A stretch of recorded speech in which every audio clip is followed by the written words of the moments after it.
Continuando então, pessoal, na página 16, nós vamos estudar um pouco sobre essa palavrinha aqui, o que ela significa. Polissemia, tá? Releia este trecho e observe a palavra em destaque. O objetivo é queimar o maior número possível de jogadores adversários até não restar nenhum. Então, a palavrinha em destaque é queimar, tá bom? Vamos analisar. Nesse trecho, a palavra queimar foi usada como um sentido de. Então, qual foi o sentido de queimar aqui? Nessa frase. Colocar fogo, acertar ou elevar a temperatura. Tá? Então, no jogo, o objetivo é queimar os jogadores, então é acertar. Então, vamos fazer um xizinho aí em acertar, tá bom?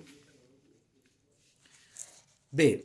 Reescreva o trecho, substituindo a palavra em destaque pela que você assinalou na atividade anterior. Então, vocês vão reescrever esse textinho aqui, essa frase. No lugar de queimar, a gente vai usar a palavra acertar, tá bom? Então, reescrevam. Depois aqui, vamos ler. Você sabia que uma palavra pode ser usada em diferentes contextos? E que em cada um deles pode ter um sentido diferente? Chamamos isso de polissemia, os diferentes sentidos que a palavra assume em relação ao contexto em que é empregada. Então, o que é polissemia? São palavras que, dependendo da situação, da onde ela está sendo utilizada, do contexto, ela tem um sentido diferente. Então, por exemplo, aqui, a palavra queimar. Ela poderia, dependendo da situação, eu fritei um ovo, fui fritar um ovo e ele queimou. O que aconteceu? Ele queimou, torrou, né? Passou do ponto. Por exemplo, assim, queimou, né? Ficou pretinho. O queimado lá, cinzas, né? Por exemplo, eu queimei meu dedo no fósforo. Então, eu machuquei o meu dedo queimando ele no fogo. Mas aqui no jogo da queimada, eu queimei todos os adversários. Então, quer dizer o quê? Que eu acertei todos os adversários com a bola, tá bom? Então, são palavras que têm sentidos diferentes dependendo do contexto.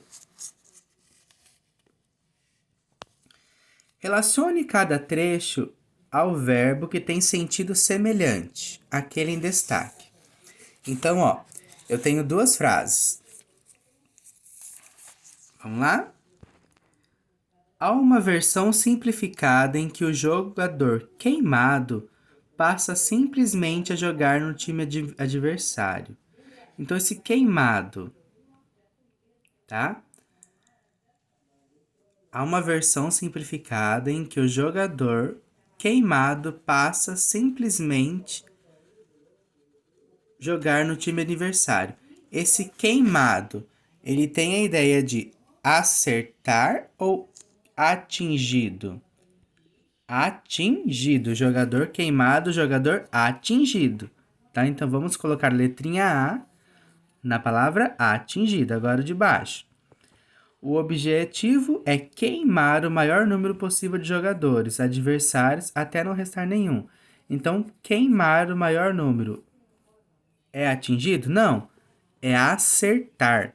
Então, aqui a palavrinha queimado, queimar, elas poderiam ser iguais, mas dependendo do contexto, elas têm ideias diferentes, sentidos diferentes. Olha, o queimado é a mesma coisa que atingido, a ideia de atingido. E aqui, queimar dá a ideia de acertar, tá? Então, tem várias palavras que têm, dependendo do contexto, tem outro sentido. Vou dar outro exemplo, tá, pessoal? Então, vamos escutar a frase. O sol está pegando fogo.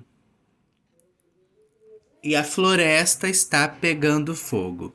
Eu usei as mesmas palavras, só que elas têm sentidos diferentes. A floresta está pegando fogo quer dar sentido do quê? Que ela está em chamas, está incendiando. Só que se eu falar que o sol está pegando fogo, é a ideia contrária. É outro sentido, quer dizer o quê? Que está muito quente, que o sol está com a temperatura elevada, que está muito calor, certo? Então, são exemplos aí que vocês podem identificar também, tá?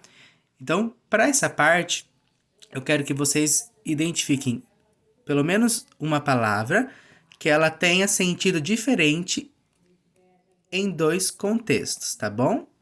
Pesquisem aí, escrevam aqui e mandem foto. Pessoal, para finalizar português essa semana, eu quero aqui que vocês criem. Aqui fala de um vídeo, mas para não ficar complicado, eu quero que vocês escrevam, elaborem um texto instrucional. O que é um texto instrucional? Lembra? É um texto que traz orientações de como fazer alguma coisa. Então vocês podem escrever uma receita de bolo, uma receita de algum alimento, né? Mostrando os ingredientes, passo a passo de como fazer, né? Por exemplo, quebrar o ovo, bater separado com açúcar, acrescentar o leite, misturar, acrescentar a farinha aos poucos, nananã, colocar numa forma, montar, por exemplo. Ou as regras de um jogo. Vocês falarem de algum jogo, os materiais, como são jogados as regras, tá? O tempo, o número de jogadores. Então vocês vão escrever no caderno e mandar também uma foto de um texto instrucional, tá? Vocês são livres a escolher. É um texto que ensina, explica como fazer alguma coisa passo a passo, tá bom? Português essa semana é isso, pessoal. Abraço.